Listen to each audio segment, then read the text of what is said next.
Vote കിട്ടാൻ BJP-ക്കാരെ കാണാൻ തയ്യാറാണെന്ന മുസ്ലിം league secretary in charge PMA സലാം. നമുക്ക് വോട്ടാ വേണ്ടത്. അത് ഒരു ബൂത്ത് കമ്മിറ്റി അറിഞ്ഞോ, മണ്ഡലം കമ്മിറ്റി അറിഞ്ഞോ, മറ്റേ കമ്മിറ്റി അറിഞ്ഞോ എന്നുള്ള പ്രശ്നമല്ല. BJP-ക്കാരെ നമുക്ക് വോട്ട് ചെയ്യാൻ തയ്യാറാണെങ്കിൽ ആ BJP-ക്കാരെ ഞാൻ പോയി കാണാൻ തയ്യാറാണ്. ലീഗിന് ഇതെങ്ങനെ രാഷ്ട്രീയമായി വിശദീകരിക്കാൻ സാധിക്കും? ഇപ്പോൾ ഇതിൽ പറയുന്നത് പോലെ തന്നെ BJP-ക്ക് വോട്ടാണ് പ്രധാനം. ആ വോട്ടിന് വേണ്ടി അത് ബൂത്ത് മണ്ഡലം കമ്മിറ്റി എന്നൊന്നുമില്ല. വോട്ട് നേടുക, സ്ഥാനാർത്ഥിയെ വിജയിപ്പിക്കുക എന്നുള്ളതാണ്.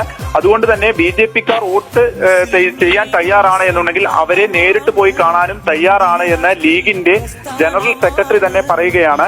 CPM ആ കാലത്തും അതിനു മുൻപൊക്കെ കോലിബി സഖ്യം എന്നുള്ള ആരോപണമൊക്കെ ഉന്നയിക്കാറുണ്ട്. അതുകൊണ്ട് തന്നെ ഇത് ലീഗ് സംസ്ഥാന നേതൃത്വം ഇക്കാര്യത്തിൽ വിശദീകരിക്കേണ്ടി വരും.